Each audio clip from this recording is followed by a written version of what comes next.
Здравствуйте, дорогие друзья! Я рада вас приветствовать на моем канале. Сегодня в данном видео я готовлю необыкновенно вкусный, знаменитый йогуртово-шоколадный торт с клубникой йогуретте со вкусом знаменитых шоколадных батончиков. Очень легкий во вкусе торт. В качестве летнего десерта он прекрасно подходит и готовится из самых простых продуктов. Торт получается очень красивым в разрезе и очень вкусным. 120 грамм муки, 6 грамм разрыхлителя, 30 грамм какао-порошка, 15 грамм кукурузного крахмала. Все это перемешиваю и отставляю пока в сторону.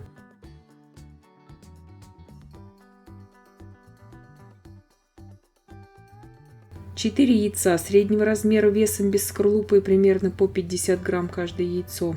Щепотка соли, 8 грамм ванильного сахара. Все это взбиваю до появления вот такой пышной пены и добавляю туда 120 грамм сахара. И взбиваю сейчас минут 7-8, чтобы получилась вот такая пышная, воздушная, побелевшая сильно масса.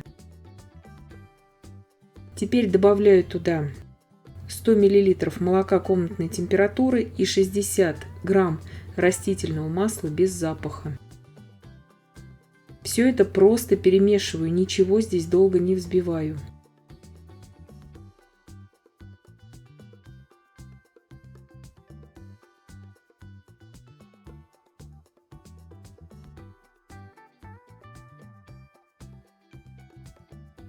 Порциями, очень аккуратно, круговыми движениями я вмешиваю туда всю сухую смесь. Можно брать венчик, как вот у меня крупный такой венчик, можно лопаткой. Это все на ваше усмотрение.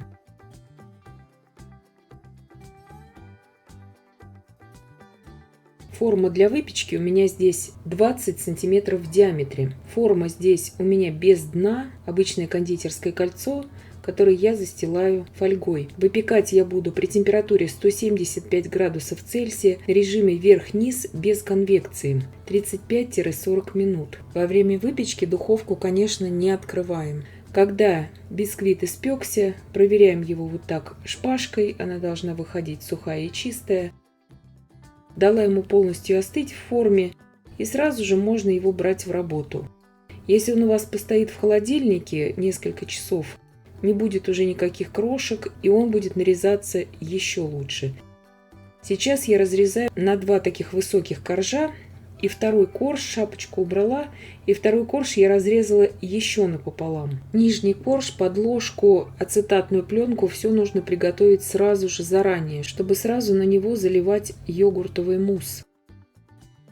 И сейчас будем готовить сразу же йогуртовый мусс. Здесь 800 грамм греческого йогурта жирностью 10%. Добавляю туда 200 грамм сахара. И все это перемешиваю. Йогурт у меня комнатной температуры. Если у вас нет греческого йогурта, вы можете взять любой другой йогурт, но самый жирный, сливочный, либо же нежирную сметану. 25 грамм желатина я заливаю холодной кипяченой водой. Воды здесь 120 мл. И оставляю набухать желатин. 400 мл охлажденных сливок для взбивания жирностью не менее 30% и 16 грамм ванильного сахара. Взбиваю сейчас до мягких пиков, ни в коем случае не до устойчивых. Сейчас сразу же ничего не жду, вмешиваю туда всю йогуртовую массу. Йогурт, как я уже сказала, должен быть комнатной температуры. Все это просто перемешиваю. Вы можете все это миксером перемешать на малой скорости.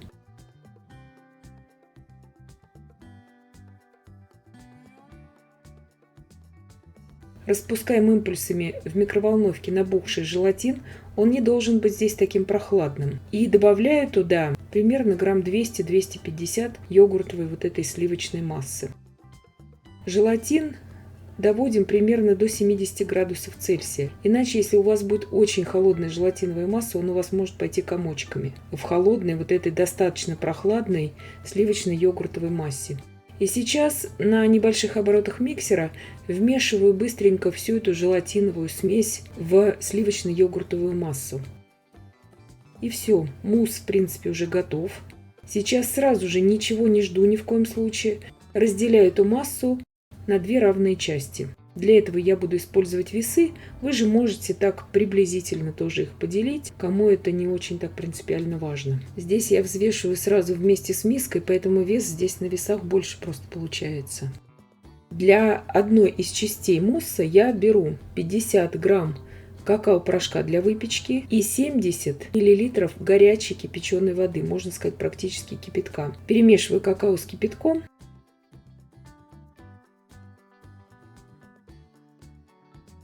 И вмешиваю быстро все это в одну из частей мусса. Для желирующих свойств желатина здесь не будет никакой проблемы. Здесь все это также прекрасно застынет.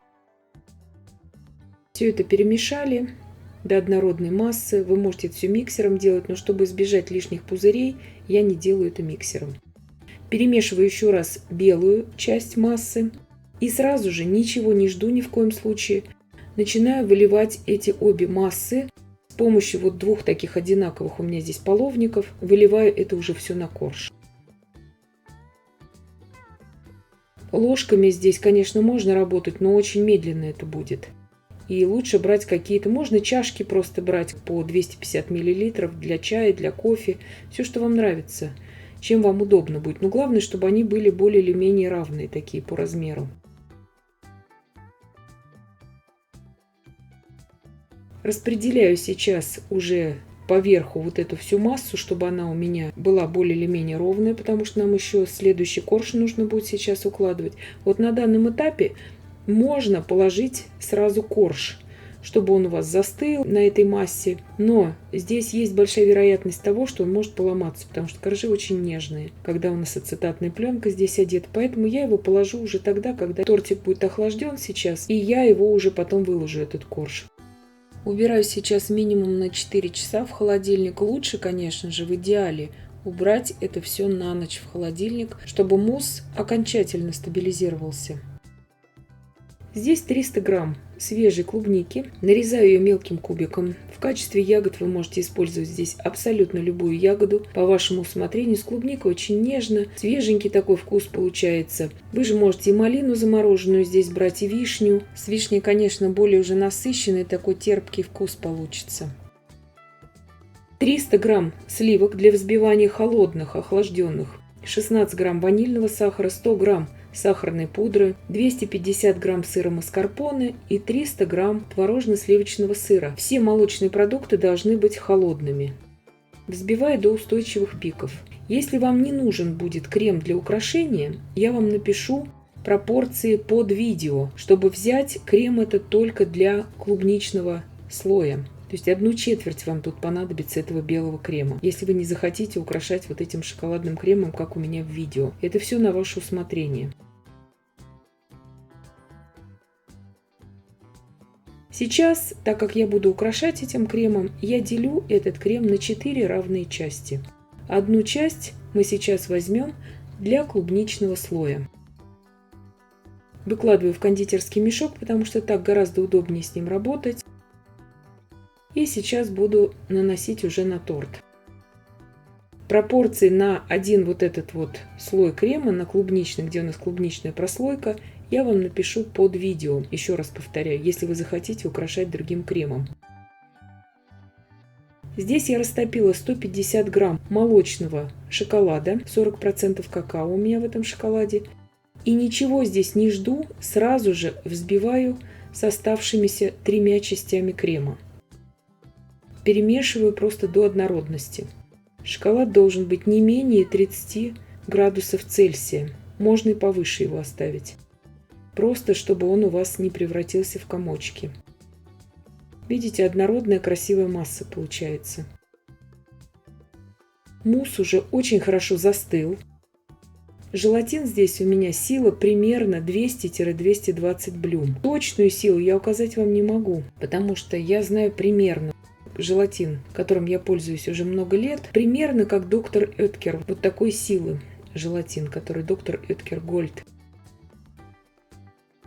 Здесь я наношу белый крем. Я положила, как вы видите, корж следующий шоколадный на этот мусс.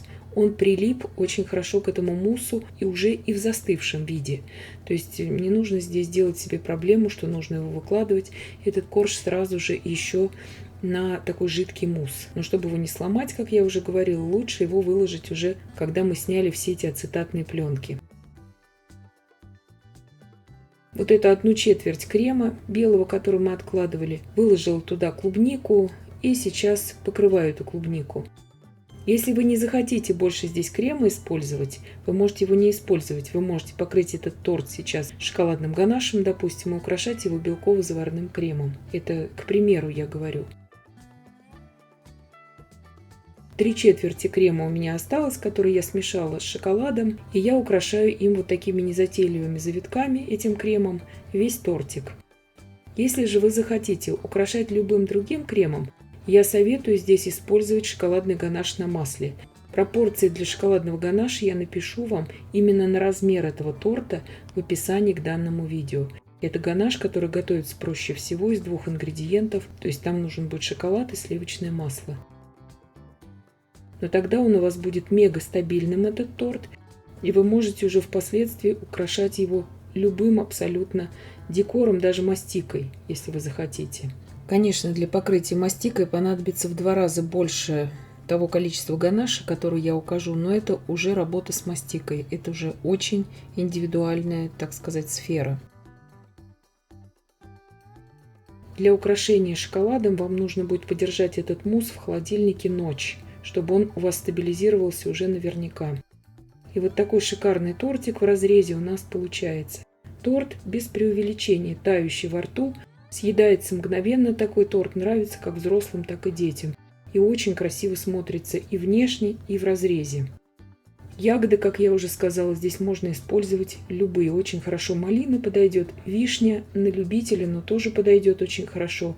Более такой терпкий, насыщенный будет вкус. И я надеюсь, что видео было полезным и познавательным. Подписывайтесь на мой канал, ставьте лайки, пишите комментарии.